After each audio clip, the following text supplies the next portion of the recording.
श्री सच्चिदानंद सद्गुरु साईनाथ महाराज की जय। श्री सच्चिदानंद सद्गुरु भरद्वाज महाराज की जय। बुद्धं शरणं गच्छामि, धर्मं शरणं गच्छामि, संघं शरणं गच्छामि। సద్గురు షిరిడి సాయినాథుని యొక్క సాన్నిధ్యంలో ఆచార్య ఇక్కడ భరద్వాజ మాస్టర్ గారి యొక్క పర్యవేక్షణలు ప్రతి బుధవారం బుద్ధ ధ్యాన హృదయంలోని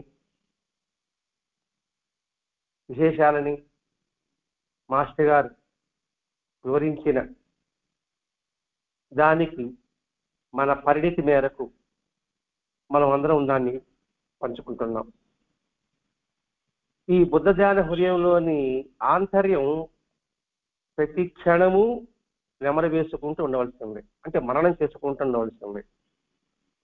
కారణం ఏమిటంటే మన మనసు చంచలము. ఆ చంచలమైన మనస్సుని ఒక పద్ధతిలో తీసుకురావడానికి, ఆ పద్ధతి సరైన విధానంలో ఉండడానికి ఈ బుద్ధ ధ్యాన హృదయం ఎంతో దోహదకారి అవుతుంది, అంటే ఎంతో ఉపయోగపడుతుంది. ఎందుకంటే మనసు చంచలం, వింటూనే ఉంటుంటాం, అర్థమైనట్టుగానే ఉంటుంటుంది, అవగాహన మాత్రం చేసుకోలేకపోతున్నాం. వింటున్నాం, అర్థం చేసుకుంటున్నాం, అవగాహన చేసుకోలేకపోతున్నాం. మరి ఆ అవగాహన చేసుకోవాలంటే దాని మీద ఏకైక దృష్టి కలిగి ఉండాలి.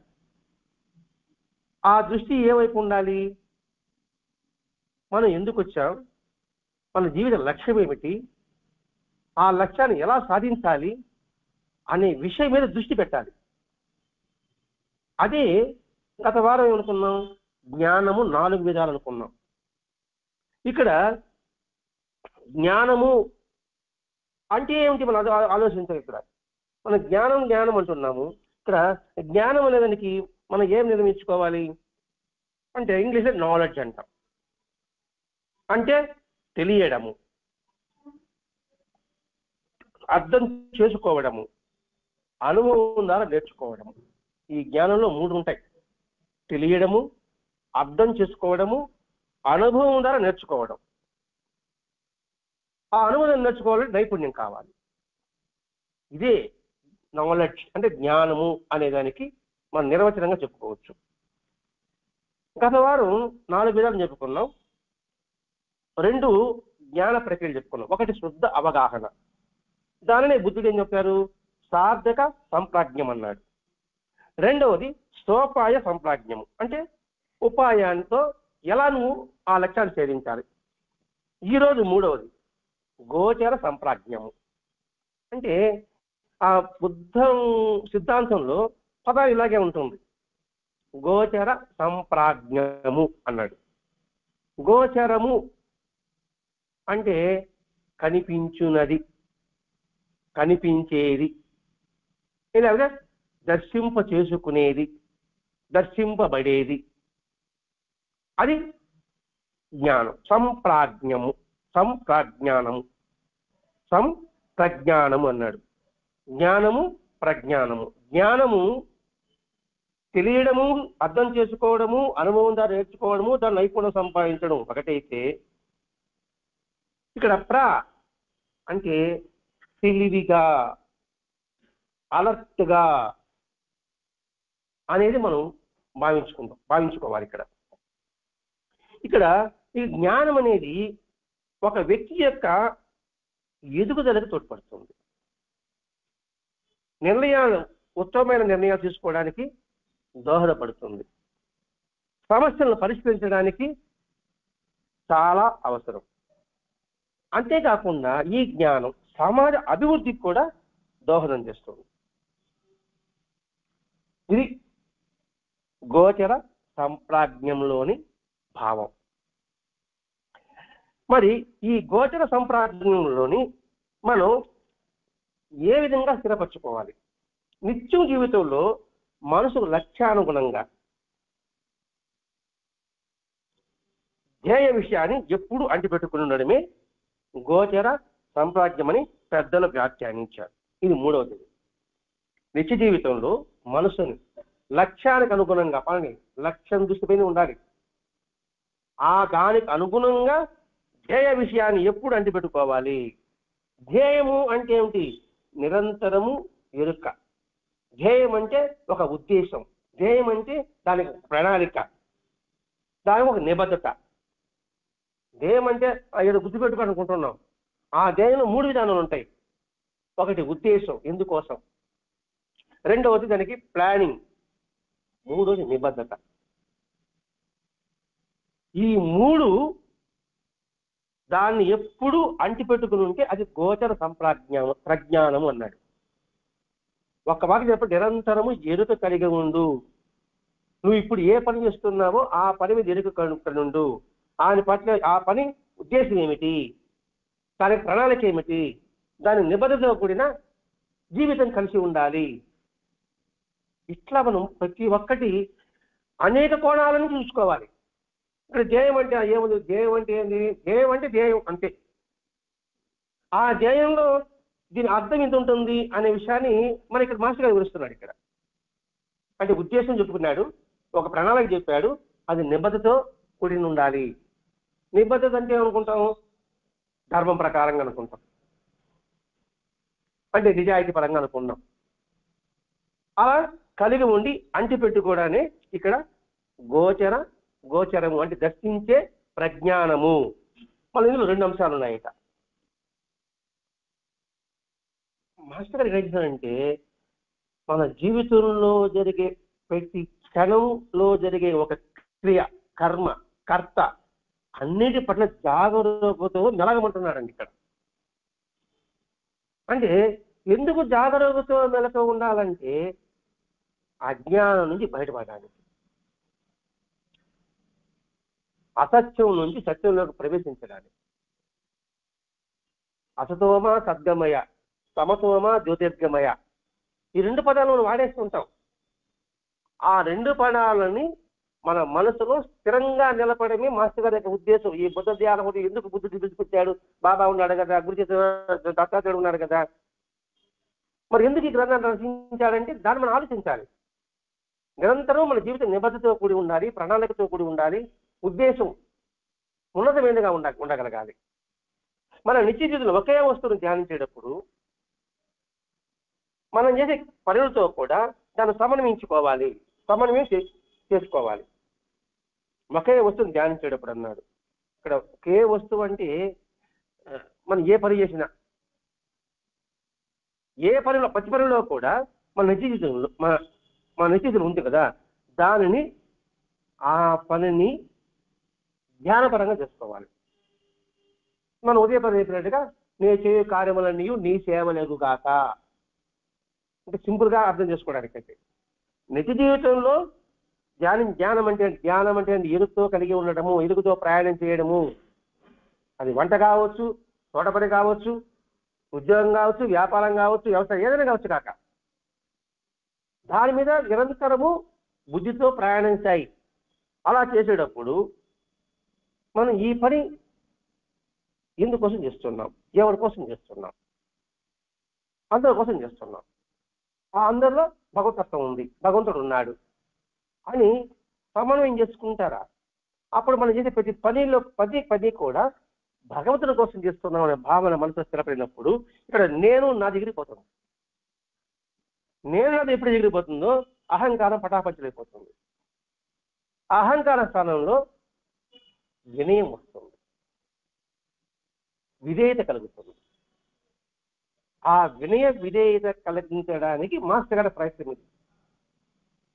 ఉదాహరణకి భోంచేస్తున్నాం, ఆ తినడం అనే క్రియ కూడా ఈ శరీరము అనిత్యతత్వము, ఈ శరీరం శాశ్వతం కాదు, ఈ శరీరములో 4 భూతాలతో చేయబడే ఉండని దాన్ని గుర్తుపెట్టుకో. మనం తినే ఆహారము భగవత్ ప్రసాదం అనే భావనతో ధ్యానించు.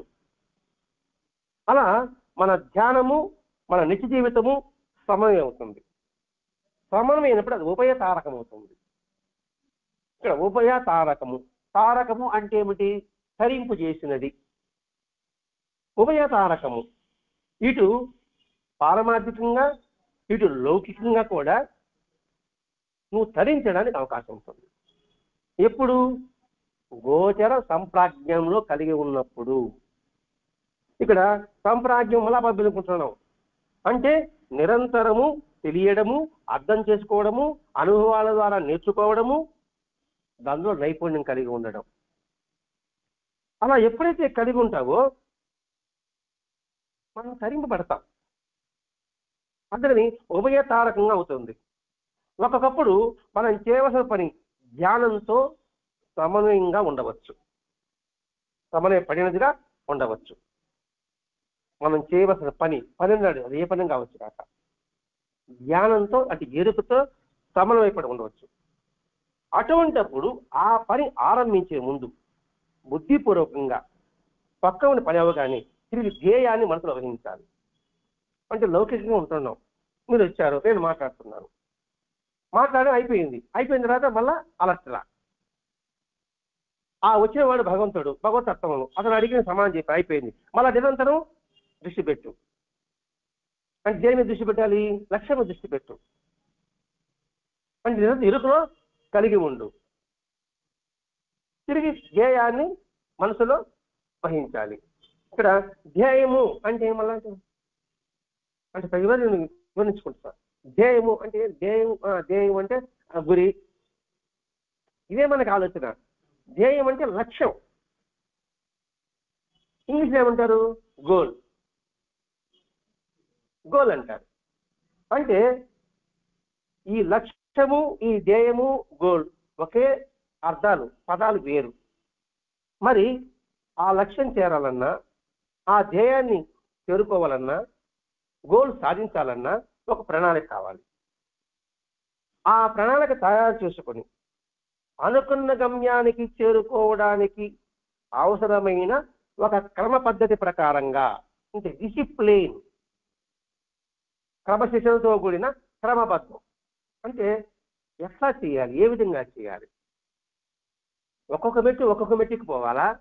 తూకినామనుకోండి, ఒక మెట్టు దిగామనుకోండి నడుగిరగుతుంది. ఒక క్రమ పద్ధతిన ఒక ప్రిన్సిపల్ ఉంటుంది కదా. ఏ పని చేయాలన్నా, ఏ లెక్క చేయాలన్నా ఒక పద్ధతి ప్రకారం ఉంటుంది కదా. ఆ పద్ధతి క్రమంగా ఉండాలి, అడ్డదిడ్డంగా ఉండకూడదు. నడుస్తున్నావు, ఎలా నడుస్తున్నావు? అడుగు వేసి తీసి అడుగు పెట్టుకుంటే నడక. అలా కాకుండా ఇట్లా మన కాళ్ళకి మనమే బంద్ చేసుకుని పరిగెత్తుకుంటున్నాం, కుందుకున్నాం అనుకో, దారి కింద పడతాం. అందుకని క్రమ పద్ధతుల ప్రకారం అభివృద్ధిని సాధిస్తూ లక్ష్యంలోకి, చివరి స్థానానికి అంటే అంతిమ స్థానానికి చేరడాన్ని ధ్యేయం అంటారు. పిల్లవాడు పుట్టగానే పరిగెత్తలేడు. మనం పడుకోవాలంటే ఎట్ట పడుకుంటాం? కూర్చుంటాం, తర్వాత నెమ్మదిగా నడుము వాలుస్తాం, తర్వాత కాళ్ళు రెండు చాపుకుంటాం, చేతులు చాపుకుంటాం. అది పడుకోడు. అలా కాకుండా నిలబెట్టి చక్కగా పడుకోవాలనుకున్నాం అనుకోండి, ఏమవుతుంది? తల పగులుతుంది, నడుము విరుగుతుంది. అది క్రమ పద్ధతి. అందుకనే ఒక ప్రణాళిక తయారు చేసుకో. అనుకున్న గమ్యాన్ని చేరుకోవడానికి ఒక క్రమ పద్ధతి ప్రకారంగా అభివృద్ధిని సాధిస్తూ లక్ష్యంలోకి, చివరి స్థానానికి చేరడాన్ని ధ్యేయము. నేర్చుకోకూడదు, పుస్తకం చదవగలం మనం ఏమన్నా? పుస్తకం చదవాలని లక్ష్యం ఉంది అని పరిగిస్తామా? అందుకే ఇప్పుడు ధ్యానం ధ్యానం ధ్యానం అంటున్నారు. పద్ధతిని మధ్య ఏం చెప్పాడు? మొట్టమొదట అది మనం గుర్తించాలి. ఇక్కడ స్టార్టింగ్ లోనే ధ్యానం చెప్పాలి. అక్కడ యమము నియమము చెప్పాడు. యమము, నియమము, ఆసనము, ప్రాణాయామము, ప్రత్యాహారము, ధారణ, ధ్యానము, సమాధి. అంటే 7ది ధ్యానం చెప్పాడు.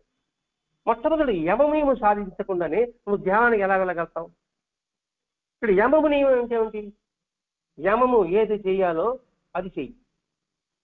ఆ యమము ధర్మ ప్రకారంగా ఉండాలి, శాస్త్ర ప్రకారంగా ఉండాలి. నియమము ఏది చేయకూడదో అది చేయకుండా ఉండడం. ఈ రెండు చేయకూడని నేను ధ్యానంలోకి వెళ్ళిపోతానంటే ఎలా వీలవుతుంది? అది మనసు నిలబడుతుంది అసలు? ధ్యానం అంటే టైం చూసుకుని ధ్యానం చేస్తున్నాం, టైం అనేసి. అది ధ్యానం ఎలా అవుతుంది? ధ్యానం నిరంతరం చేసుకుంటే సూది కింద పడినా కూడా వినిపించినంతగా ఉంటే అది ధ్యానం అంటారు. సూది కింద పడినా కూడా అది వినిపించదు. దీనికే పరీక్షణ్ మహారాజు వేటకెళ్తాడు. ఆయనకి దప్పికేస్తుంది. రాజు అక్కడ ఒక ఆశ్రమానికి వెళ్తాడు. అక్కడ ఋషి తపస్సు చేసుకుంటాడు. తపస్సు చేసుకుంటా అంటే నాకు నీళ్లు కావాలంటాడు. అతనికి వినపడదు. అంతటి తీవ్ర స్థితిలో ఉన్నాడు. అరే వినబడలేదని చెప్పేసి వినలేదని చెప్పేసి ఆ చచ్చిన పాము తీసి అక్కడ మెళ్ళ వేసి వెళ్ళిపోతాడు. చచ్చిన పాము మెళ్ళ వేసినా కూడా అతనికి స్మరణ లేదు.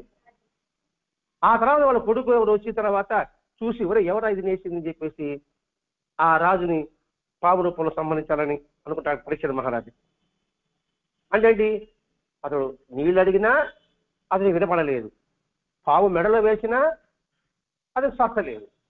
అది జ్ఞానం. దాని వదిలిపేసి అవి సాధించాలంటే మొట్టమొదట మనసు నిశ్చలత కావాలి, చంచలం లేకుండా కావాలి. ఇన్ని సతంగాలు ఉంటాయి. వీటన్నిటినీ రాసుకుని వెళ్తే తప్ప నువ్వు ఆ ధ్యేయాన్ని నువ్వు చేరలేవు. ఇక్కడ రెండవ అంశం ఏం చెప్తున్నాడు, సర్వతోముఖమైన స్మృతిని నిలుపుకోవడం సాధనగా పెట్టుకున్నప్పుడు ధ్యానానికి నిలుపుకోవలసిన ఆవశ్యకతే ఉండదు. సర్వతోముఖమైన స్మృతిని నిలుపుకోవడం.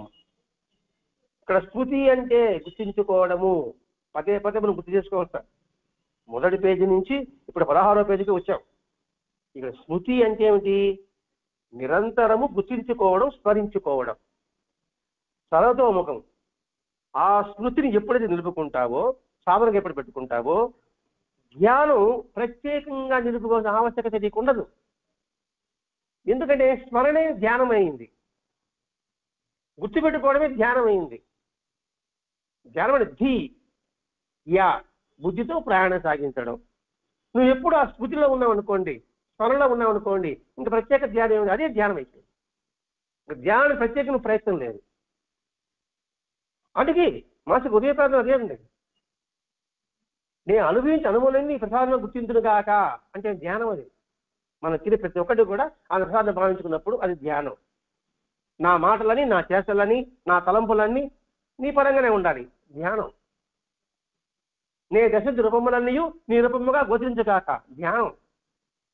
ఎందుకంటే వాడు మర్చిపోలే, ఆ స్థితిలో ఉన్నాడు. నేను ఎవరైతే చూస్తున్నానో వారందరూ కూడా భగవంతుడి యొక్క రూపాలు. అది స్మరణ, అది స్మృతి. అందుకు ప్రత్యేకంగా ధ్యానం నిలుపుకోవాల్సిన ఆవశ్యకత ఉండదు. క్రమంగా ఏమవుతుందంటే మనస వాచ కర్మలన్నీ కూడా ఆ స్మరణలోకి ఇమిడిపోతుంది. మనసులో, మాటలో, చేసే పనిలో కూడా ఆ స్మరణ అనేది, ఆ స్మృతి అనేది ఇముడ్చుకోవాలంటాడు. ప్రయత్నం ఇముడ్చుకోవాలంటున్నాడు ఇక్కడ. చివరికి ఏమవుతుంది, ధ్యేయం అనేది నిరంతరం నిలిచిపోతుంది. అంటే ప్రత్యేకంగా తీసుకోవడం ఉంటుందండి. ధ్యేయం అంటే మళ్ళా గుర్తుపెట్టుకోండి, ధ్యేయం అంటే లక్ష్యం వైపు అంటారు, దాన్నే గోల్ అంటారు. దానికి ఒక ఉద్దేశం కావాలి, దానికి ఒక ప్రణాళిక కావాలి, దానికి ఒక నిబద్ధత కావాలి. పదే పదే గుర్తు చేసుకోవాలి ఇవన్నీ కూడా. అప్పుడు ఈ మూడు కూడా అలాగే నిలిచి ఉంటుంది. ఇందులో ఎవరెంత సాఫల్యాన్ని పొందుతారంటే ఎవడి కృషి ఎంత ఉంటుందో అంత సాఫల్యాన్ని, అంత ఫలితాన్ని వాడు పొందుతాడు. ఎగ్జామ్ రాశారు, వాళ్ళ సామర్థ్యాన్ని బట్టి వాడు మార్కులు సంపాదిస్తాడు. నువ్వు ఇంత సంపాదించావంటే వాడి సామర్థ్యం 100 మార్కులు, నీ సామర్థ్యం 70 మార్కులు, నీ సామర్థ్యం 35 మార్కులు. అంటే అండి అక్కడ కృషి లోపమే కానీ అక్కడ ఉన్న విధానంలో లోపం లేదు. విధానం ఒకటే, దానికి ఒక ప్రణాళిక వేసుకున్నాడు, దానికి ఉద్దేశం చేసుకున్నాడు, దానికి నిబద్ధతగా ఉన్నాడు, వాడు 100 మార్కులు సంపాదించాడు. నీకు ఉద్దేశం మంచిదే, ప్రణాళిక లోపం ఉంది. ప్రణాళిక ఉంది, నిబద్ధత లేదు. కాబట్టి 3 కలిగిన వాడు మాత్రమే 100% విజయం సాధించగలడు. అందుకని మనసా వాచా కార్యాలను కూడా దీన్ని స్మృతిలో ఇముడ్చుకుంటే చివరకు ధ్యేయం అనేది అలాగే ఉండిపోతుంది.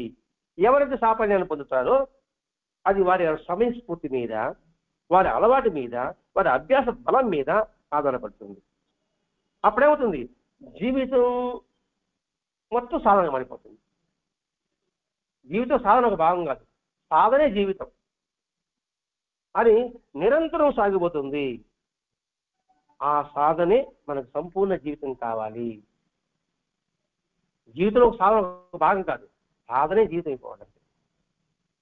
అంటే ప్రతి అడుగు ఉన్నతమైన అభివృద్ధి వైపు వెళ్ళగలగాలి. ప్రతి క్షణము నీ ఆలోచన ఉన్నతమైన స్థానాన్ని చేరుకోవాలి. అప్పుడేముంది, ఈ ఒక్క వాక్యం ప్రతి క్షణం అంటే ఉదయ ప్రార్థన సరే ఎన్నిసార్లు చెప్పుకున్నా ఆ ఉదయ ప్రార్థన 4 పేజీల సారాంశమే ఇక్కడ మనం పదే పదే పదే పదే గుర్తు చేసుకోవాలంటే. ఈ స్మృతి సాధన యొక్క గోచరము అంటే కనిపించేది, సరిహద్దు నిరంతరం పెరుగుతూ నిరంతరం నూతన జీవితాంశాలని తనలో ఇముడ్చుకుంటుంది.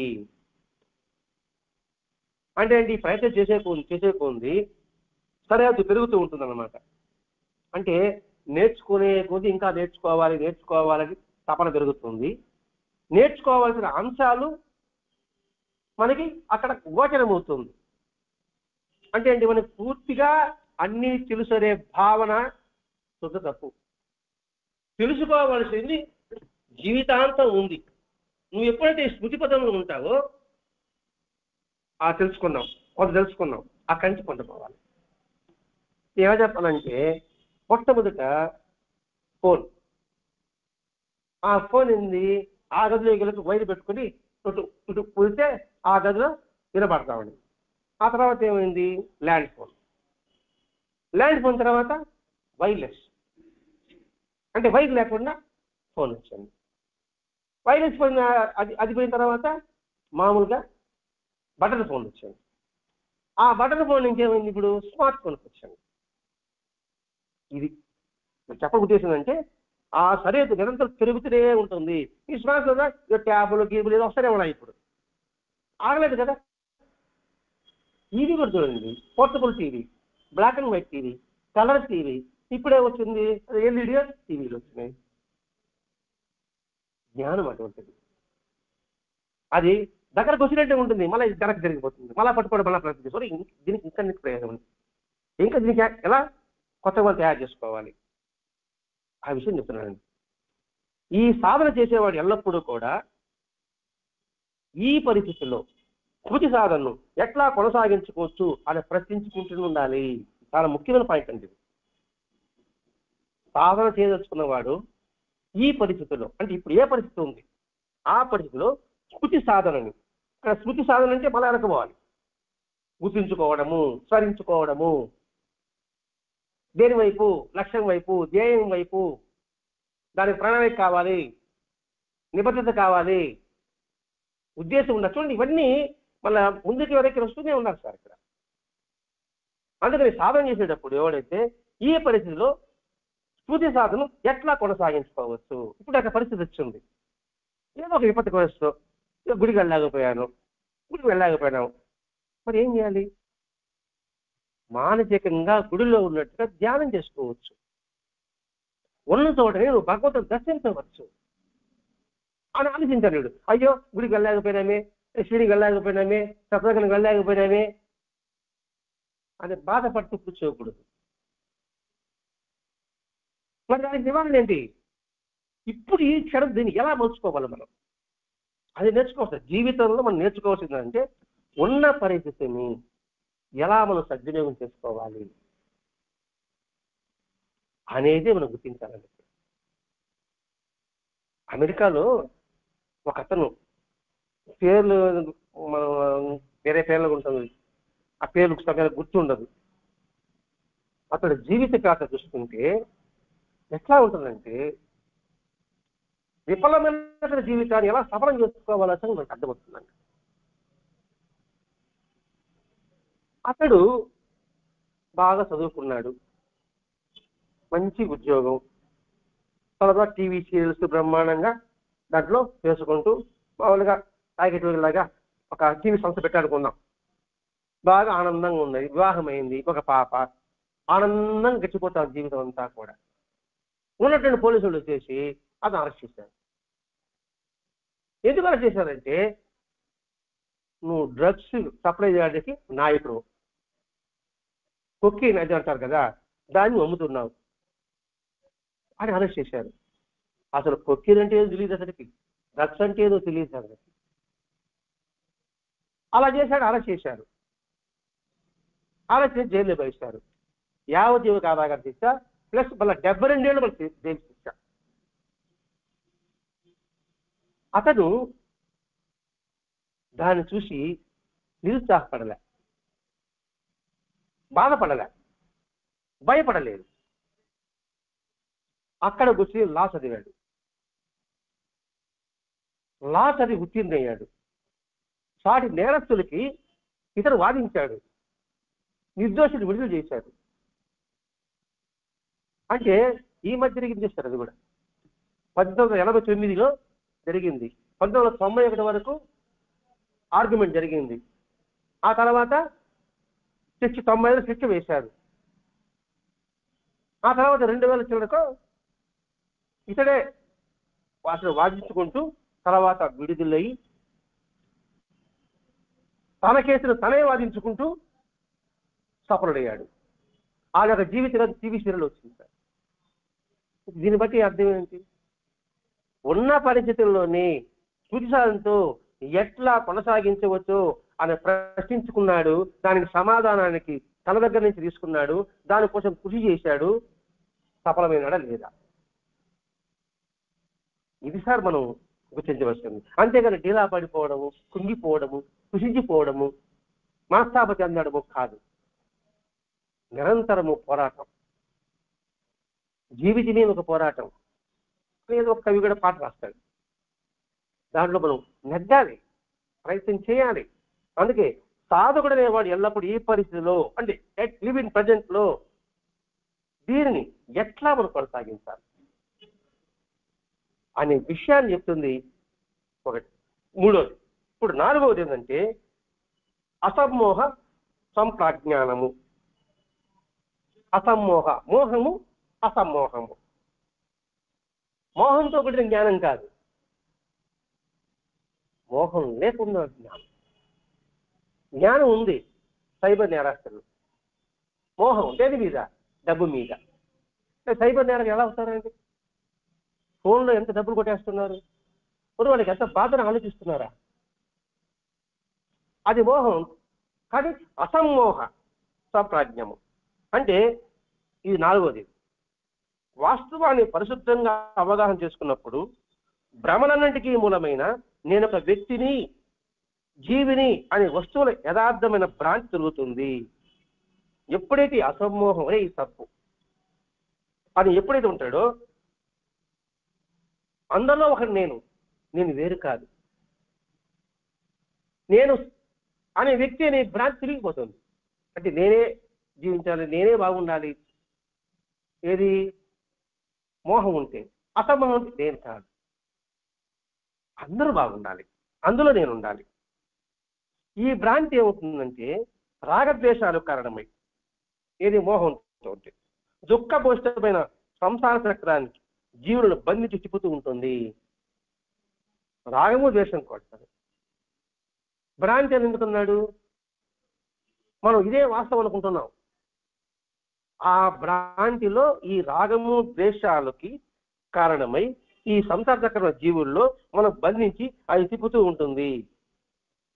దీనికి మొట్టమొదటి 3 చెప్పుకున్నాం. ఆ 3 విధములైన ఆ క్రియలకు అన్యంగా వాటికి ఆధారంగా నేను జీవుడు అని తత్వమే లేదన్న జ్ఞానాన్ని ఎప్పుడూ కలిగి ఉండడమే అసమ్మోహ సంప్రజ్ఞానము. అంటే ఏంటి? 3 ఏంటి? 1 శుద్ధ లక్ష్యావగాహన, పోయిన వాళ్ళు చెప్పుకున్నారు. 2 సోంపాయ ప్రజ్ఞానం, సంప్రజ్ఞానం. ఇప్పుడు గోచర సంప్రజ్ఞము. ఈ 3 కూడా నిరంతరము దాని మనసులో భావించి ఉంటే దానినే అసమ్మోహ సంప్రజ్ఞానం అని అంటారు. వీటిని జయించడంలో ఈ అసమ్మోహం అనేది ముఖ్య పాత్ర వహిస్తుంది. అనుక్షణం ఉన్న తలంపులు, భావాలు వ్యక్తిత్వ రహిత క్రియలుగా గుర్తించడమే సాధన అవుతుంది. అంటే అసమ్మోహ సంప్రాజ్ఞం అనేది ఉంటే మనం అనుక్షణం ఈ మెదడులో అనేక ఆలోచనలు, అనేక భావాలు, వాటికి విరుగుడుగా ఉపయోగపడుతుంది. అంటే మన ఆలోచన ఎలా ఉంటుంది? ఉత్తమమైనదిగా ఉంటుంది, ఎదుటి వారికి ఉపయోగకరంగా ఉంటుంది. మన భావాలు కూడా ఎదుటి వారిలో మంచి భావాలు ఏర్పరచిన ఆలోచన కలుగుతుంది. మన యొక్క వ్యక్తిత్వం శుద్ధమైన వ్యక్తిత్వంతో కూడి ఉంటుంది. ఈ మూడు కావాలంటే సాధన కావాలి. సాధన అంటే అభ్యాసం కావాలి. మహాత్ముల వల్ల తప్ప తక్కిన వారిలో వారి వారి పరిపాకాన్ని, దృక్పథాన్ని అనుసరించి వారి చేసే సాధనలో భావోద్రేకాలు, వివిధమైన భావోద్రేకాలు తలెత్తాయి. అంటే వారి వారి అంటే మహాత్ములు తప్ప మామూలు మనలాంటి వారికి వారి వారి దృక్పథం అంటే వాటి చూసే దృష్టిని బట్టి ఆవేశం అటువంటి రావచ్చు. అంటే వాడి చూసే దృష్టిని బట్టి ఉంటుంది అనమాట. ఈ జీవితము సుచితత్వము ఒక నూతనంగా విధానంగా దర్శనం ఇచ్చి వాటి పట్ల సాధకుడి వైఖరి పూర్తిగా మారిపోతుంది. ఎప్పుడైతే వాడి దృష్టిని బట్టి వాడి భావాలు, వాడి ఆలోచనలు మారుతాయో అప్పుడు నేను సాధన చేస్తున్నా, నా వైఖరి పూర్తిగా మారిపోతుంది, రివర్స్ అయిపోతుంది. అంటే సాధన మన ఉద్దేశం ఏమిటి? ఉన్నత లక్ష్యం చేరుకోవడం మన ఉద్దేశం. ఈ సత్సంగం ఉద్దేశం ఏమిటి? దేవాలయానికి వెళ్ళడం ఉద్దేశం ఏమిటి? ఆ సత్సంగము దేవాలయం కలుతానే అక్కడ ఎవరైనా సరే కొంచెం ధనానికి మన విరుద్ధంగా ప్రవర్తించారనుకోండి, మన దృష్టి ఇలా ఇంటర్వ్యూ చేశాడరా, అలా చేయకూడదు కదా అని పక్కన వాడు చెప్తా. మనకు దాంతో ఏం పని? మనం ఎందుకు వెళ్ళాము? భగవంతుని దర్శించడానికి. వీటి తర్వాత మనకేం పని అనే ఆలోచన మనకు రాదు. అది చెప్తున్నాను ఇక్కడ. సాధకుడు వెళ్ళి పూర్తిగా మారిపోతుంది అంతే. తద్వారా ఏమవుతుందంటే ప్రాచీనులు, మన పెద్దలు, ఆధునికులు అయిన సాధకులు ఈ సాధనలో తమకు ఆనంద పారవశం దగ్గర నుండి పరమశాంతి వరకు ఎన్నో విధాల అనుభవాలు తమకు కలిగాయని, నేను నావి అని ఉక్కు బంధాల నుండి వాటిని ఆధారం చేసుకున్న ఇతర వికారాల భావం నుండి విడుదలై స్వేచ్ఛగా సాటిన ఆనందంగా వాళ్ళకి అనుభవం అవుతుంది. అంటే మనకి ప్రాచీనం, మన పెద్దలు, ఆధునికులు. సరే, ఈ పదాలతో పక్కన పెడతాం. మన పూర్వీకులు ఎవరు? మహర్షులు. వారి యొక్క జీవిత విధానం, వాళ్ళు ఏ విధంగా తన జీవితంలో ఉండి శాశ్వత ఆనందాన్ని పొందారు అని చూసుకోవాలంటే భాగవతం చదవడం, లేకపోతే పెరిగి పురాణం చదవడం, లేకపోతే ఆళ్వారు చరిత్ర చదవడం. వాళ్ళు ఎంత కష్టంలో అయినా, ఎంత నష్టంలో అయినా సంపూర్ణమైన ఆనంద స్థితిలో వాళ్ళు ఉండగలిగారా, లేక దుఃఖంలో కుమిలిపోయారా?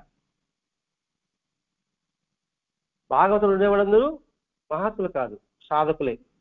అన్నమయ్య చూసుకోండి, రామదాసు చూసుకోండి, త్యాగయ్య చూసుకోండి, సతీ సక్కుబాయి చూసుకోండి, సతీ సుమతి చూసుకోండి. సరే, వాళ్ళిద్దరే పక్కన పెడదాం. బాబాజీలు దోమలు చూసుకోండి, రఘువీర చూసుకోండి, జనార్దన్ గలవర్కర్ చూసుకోండి, బాయాజీ పాటిల్ చూసుకోండి. చూడండి వాళ్ళు సాధన చేసుకుంటుంటారు. ఎంత కష్టం నష్టమైనా సరే ఆనంద పారవశ్యం కోసమే వాళ్ళు ప్రయత్నం చేశారు.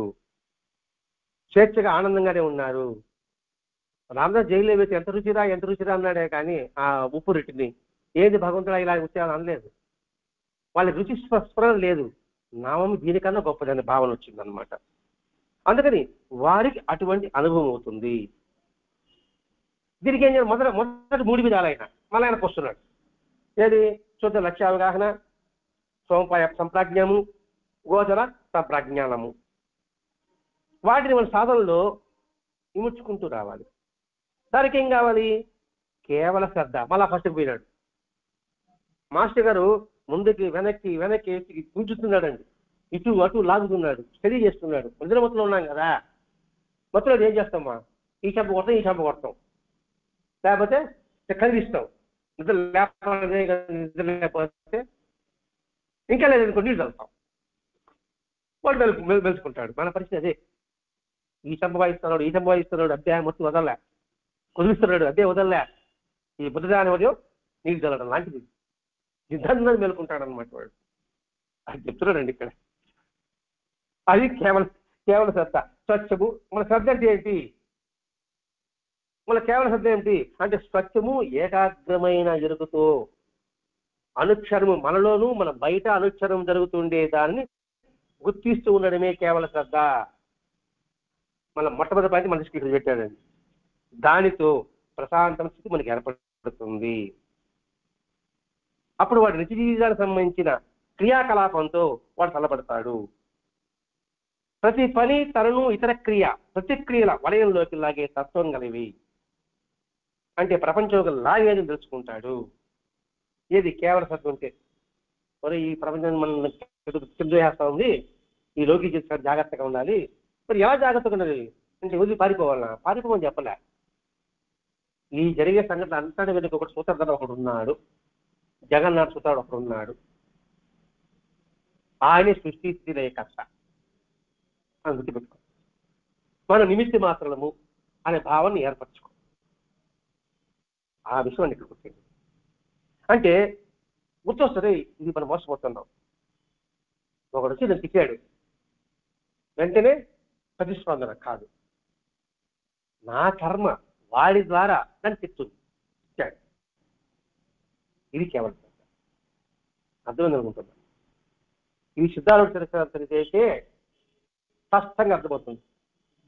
సిద్ధార్థ సంహితలో ప్రతి సంఘటన కూడా అతని పిచ్చర్ దొంగనేసి జైల్లో పెట్టేస్తారు, కురాలతో కొడతారు, తర్వాత పశ్చాత్తాపం చెందుతారు, అయ్యో స్వామి అంటారు. అప్పుడు ఆయన అంటాడు, మీరు నాకు నమస్కారం పెట్టకూడదు, నేను మీకు నమస్కారం పెట్టాలి. ఎందుకంటే నా కర్మ మీ కటిలో ప్రవేశించి అది మనసులో దూరి అది మిమ్మల్ని మీ ద్వారా నన్ను కొట్టించి నా కళావతని మీరు చేశారు, అందుకే మీకే నమస్కారం అంటారు.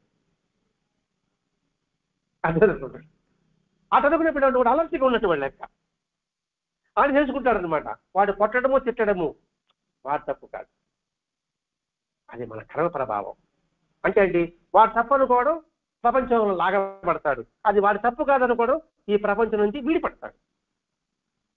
ప్రతి పని కొత్త పథకాలు, లక్ష్యాలు, కర్తవ్యాలు వలయంలోకి లాగుతుందని మొదటి 3 సంప్రజ్ఞాన సాధనలను గుర్తిస్తాడు. కొత్త పథకాలు, లక్ష్యాలు, కర్తవ్యాలు అంటే ఇప్పుడు చెప్పుకునే టెలిఫోన్ గురించి అలా ఒక్కొక్క ఆలోచన. చూడొచ్చు, మనం పారాయణ చేస్తున్నాం, అది బాబా చరిత్ర కావచ్చు, గురు చరిత్ర కావచ్చు. ఇప్పుడు ఎన్నిసార్లు ఉంటాం మనం? కొన్ని లెక్క కూడా పెట్టలేం. ఏది మనకు బాబా పరిచయం అయినప్పటి నుంచి. ఇప్పుడు నేను అనుకోండి దాదాపు 50 సంవత్సరాలుగా చేస్తున్నాం. ఎప్పుడు చేసినా అది కొత్తగానే ఉండాలి.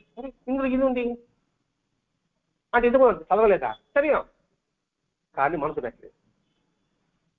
అదనమాట ఇక్కడ 50 సంవత్సరాలు పాలన చేసావు కానీ మనసు పెట్టి చదివింది కొద్ది అనమాట.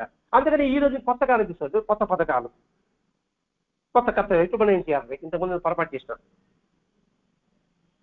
ఇప్పుడు నీ కర్తవ్యం ఏమిటి అని తెలుసుకునే విధానం మనం మూడు సాధనలు ఉన్నాయి, ముందు చెప్పుకున్నామే, అవి ఉపయోగపడుతుంది. అంటే కేవల శ్రద్ధా సాధనలో తాను సాధించిన శాంతిని అంతటిని కోల్పోయే ప్రమాదానికి గురవుతాడు. తాను సాధించిన శాంతిని అంతటిని కోల్పోయే ప్రమాదానికి గురవుతాడు. ఏది కేవల శ్రద్ధ గుర్తులో లేకపోయినప్పుడు. అప్పుడు ఈ సంప్రాజ్ఞ ప్రజ్ఞానం నీకు ఉపకరిస్తుంది. ఈ అసమ్మోహ సంప్రాజ్ఞం నీకు సహకరిస్తుంది. అసమ్మోహ అంటే మోహం లేకుండా ఈ జ్ఞానం ఉందే. అసలు అసమ జ్ఞానం ఏంటి? వాస్తవాన్ని గుర్తించు, మోహాన్ని విడనాడు అనేది నీకు ఉపకరిస్తుంది. లోపల ఈ కర్మలను, తలంపులను చేసే స్థిరమైన వ్యక్తిత్వం అనేది లేదు. ఈ కర్మలకు గురి అయ్యే సత్యమైన వస్తువా వెలుపలా లేదు అనే విషయాన్ని గుర్తించుకుంటే నేను చేసే క్రియలు, నేను అనుభవించే క్రియలు అన్నీ భ్రమకు దూరమై వాటిలోని జయాపజయాలు, నిందాసుతులు అనే భ్రాంతి తిరిగిపోతుంది. అంటే ఇలా నిరంతరం చేస్తున్నప్పుడు ఏమవుతుందంటే మన లోపల జరిగే భావాలు, ఆలోచనలు, అలాగే బయట జరిగే పనులు ఇవి ఎక్కడా లేవునైనా అని గుర్తించుకుంటూ నేను చేసే క్రియ, అనుభవించే ప్రక్రియలు అన్నీ కూడా భ్రాంతి, వాటి జయాపజయాలు, నిరాశతులు వాటికి అనే భ్రాంతి తిరిగిపోతుంది. జయించాను, ఓడిపోయాను, నిందపడ్డాను, పొగడబడ్డాను, ఇవన్నీ భ్రాంతిలే. వాడి భావంతో వాడు తిట్టాడు, వాడి భావంతో పొగిడాడు, ఇది నీకే సంబంధం. అంటే ఆ నిందాస్థుతులని నువ్వు తీసుకోవద్దు, మనసులో వేసుకోవద్దు, చుట్టుపెట్టుకో. జయము అపజయము పట్టించుకోవద్దు, నీ ప్రయత్నం నువ్వు చెయ్యి. కాకపోతే అదే వాస్తవం అనుకోవడం భ్రాంతి, అది వాస్తవం కాదు అని భ్రాంతి పెరుగుతుంది. నిరంతరము అసమ్మోహ సంప్రాజ్ఞము. అసమ్మోహం అంటే మనం చెప్పుకోవాలండి, ప్రతి పదవి గుర్తుపెట్టుకోవాలి. మోహాన్ని విడనాడము, వాస్తవం తెలుసుకోవడము, అది సాధక సంప్రజ్ఞానాన్ని అనుసరించి, మన సోపాయ సంప్రజ్ఞానాన్ని అనుసరించి నువ్వు ఏం చేయలేదు కర్మ నిర్ణయించుకున్నాక దాని ఫలితం కోసం కూడా దాన్ని ఆ రీతిలో చేయడమే లక్ష్యంగా పెట్టుకుని సాధకుడు ఆచరించగలుగుతాడు. అంటే జయావిజయాన్ని దాసతను స్థితప్రజ్ఞంగా కలిగి ఉంటాడు. తను ఇతరుల గురించి కర్మఫలాన్ని గురించి పక్క యోచన లేకుండా ఏకాగ్రత చేయబడిన ఈ కర్మ ఆ కారణంగా ఫలించే అవకాశం మరింత ఎక్కువగా ఉంటుంది. ఇలా ఆలోచిస్తున్నప్పుడు నేను, ఇతరులు, కర్మఫలము ఇవన్నీ కూడా పక్కకు తొలగబడుతుంది. కీర్తి పట్ల, విజయం పట్ల, కర్మ ఫలాపేక్ష పట్ల, ఆయా ఫలితాల కోసం మరింత కార్యకలాపంలో చిక్కుపడలేక చేస్తుంది. ఏది సంప్రాజ్ఞము లేకపోతే చిక్కు విడదీసుకోవాలి. మనం ఇప్పుడు మన జీవితంలో చిక్కులో ఉన్నాం, దాన్ని మెల్లమెల్లగా చిక్కులు తీయాలి. గబగబా తీసామనుకోండి మళ్ళా చిక్కులో పడతాం. అందుకని మెల్లమెల్లగా తీయాలి. అందుకే సాధన స్టెప్ బై స్టెప్ కర్మ పద్ధతి అని చెప్పాడు ఇక్కడ. అంతేకాకుండా ఆ కోరిక నేనే కర్తను, నేనే భోక్తను అనే భావాలను బలపరుస్తుంది, ఏది అజ్ఞానం ఉంటే. అందుకండి ఇక్కడ ఈ సంప్రాజ్ఞము టోటల్గా మనం చెప్పుకుంటే ఒకటే, నాహం కర్త హరిం కర్త. నేను కాదు కర్తని, హరి మాత్రమే కర్త. ఇది గుర్తుపెట్టుకోవాలండి. నాహం కర్త హరిం కర్త అనేసి టీటీడీలో ఈవోగా ఉన్నాడండి. అంటే 1990 ఆ ప్రాంతంలో అనుకుంటా. ఆయన బుక్ రాశాడు. అతడు వెంకటేశ్వర భక్తి లేదు, అతను ఈవోగా వేశాడు. ఈవోగా వేస్తేనే ఆ వెంకటేశ్వర స్వామి యొక్క దివ్యమైన మహిమల అనుభవాలు అతడు పొందాడు. బాగా డెవలప్ చేశారు. అని పేరు నాకు గుర్తు రాలేదు. ఆయన ఒక బుక్ రాశాడు అనమాట. అప్పుడు చివరికి అన్నాడు, నాహంకర్త హరికర్త, ఇవన్నీ డెవలప్ చేసేది నేను కాదు, హరే. అదే ఒక బుక్కే పుస్తకం రాశారు సార్, అద్భుతమైన పుస్తకం. అంటే ఫస్ట్ ఏమనుకున్నాడు, అంటే హాడికౌడు బత్తలు చేస్తారు, కొన్ని ఎక్కడ ఉన్నాడు తెచ్చి పడేశాడు. ఇవన్నీ డెవలప్ అయిన తర్వాత దీని వెనక ఎవరు కారణం, ఎవరు? ఆయన కదా. నా ప్రయత్నం ఎన్ని జరిగాయి అని ఆలోచించాడు అనమాట. మనం కూడా ఆలోచించాలి. మనం ఈ పరిస్థితి ఇక్కడ పడేశాడంటే ముందు ఏ చిరుమలం ఉంటుంది అని లెక్క ఉంటుంది. నేను చెప్పాను, నేను సత్యం చెప్పాను, నేను స్వతంగా చేస్తున్నాను, సామాజిక సేవలు నేను చేస్తున్నాను అని అనుకుంటున్న వాడికి ఇప్పుడు అనిపిస్తుంది, దీని వెనక ప్రేరణ ఆయనేరా అని. ఆల్రెడీ అనుకున్న పరిస్థితి ఏర్పడుతుంది, నువ్వు చూసుకోలే, నీకు అనుకున్న పరిస్థితి నీకు వచ్చేయలేదా? ఇప్పుడు ఆచారపరమైన సేవ సంస్థలో మనం అనుకున్నవి జరుగుతున్నాయా? అనుకుని ఎన్ని జరుగుతున్నాయి మన ప్రయత్నం లేకుండా? అది గుర్తు చేస్తుంది. అందుకోసం ఈ గ్రంథం మనకి ఇచ్చాడు మాస్టర్ గారు.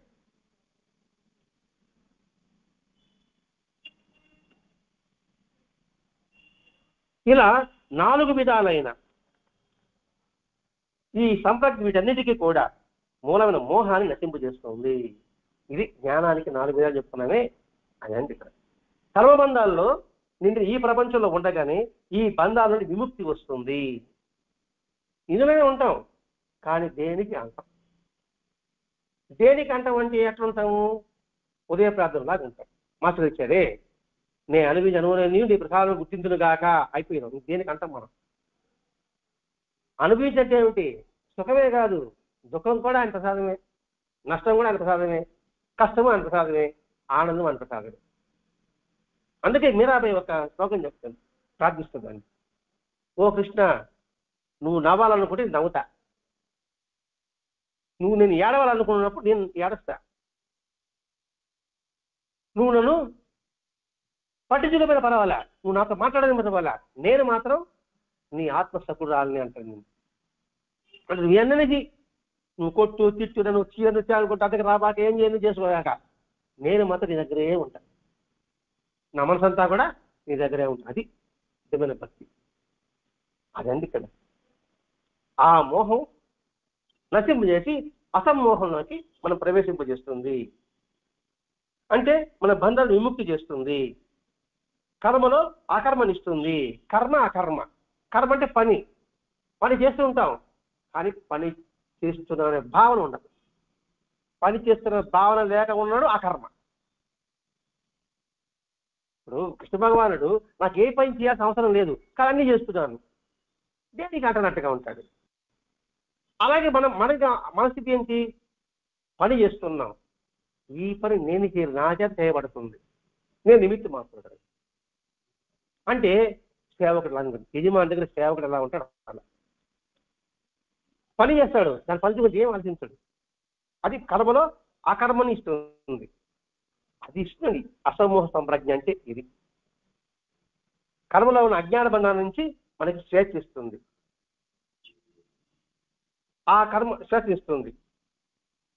ఈ విధంగా అసమూహ సంప్రాజ్ఞ జీవితాన్నింటిని ఒక సాధనగా మారుస్తుంది. జీవితమే సాధన అయిపోయిందండి. మాట, చూపు, నడక, నడత అన్నీ కూడా సాధన పరంగానే జరిగిపోతుంది. ఇటువంటి సంప్రజ్ఞతో నిన్న ప్రతి చిన్న పని కూడా ముక్తికి దోహదం అవుతుంది. నీ ఏ పనం చేయి, నీళ్ళు తాగుతున్నావు, దానికి భక్తి చేయదు, తీర్థమవుతుంది. బాగుందే కదండి. ఆనందం తింటున్నాం, ప్రసాదం అనుకోండి, ముక్తి రాదా? సమాజ సేవ చేస్తున్నాం, ఇది బహుజన సేవ అనుకోండి, ముక్తి రాదా? అదండి ఇక్కడ అసమూహ సంప్రజ్ఞానం అంటే ప్రతి చిన్న పనిలో కూడా నీకు ముక్తికి దోహదం అవుతుంది. అందుకే పెద్దలు చెప్పారు, దేని మీదైనా మనసును కేంద్రీకరించేసే ధ్యాన పద్ధతి అవసరమన్నాడు. దేని మీదైనా మనసును కేంద్రీకరింపజేసి ధ్యాన పద్ధతి. ధ్యానం అంటే బుద్ధితో ప్రయాణం చేయడం సార్. ప్రతి క్రియ ముఖ్య పదం మీద ఉపకరణంగా మార్చుకునే సామర్థ్యం గల జీవిత కళ అవసరము. ప్రతి పనిని కూడా భగవత్పరంగా అన్వయించుకుంటే అదొక ఆర్ట్ అండి. ఆ ఆర్ట్ అవసరం.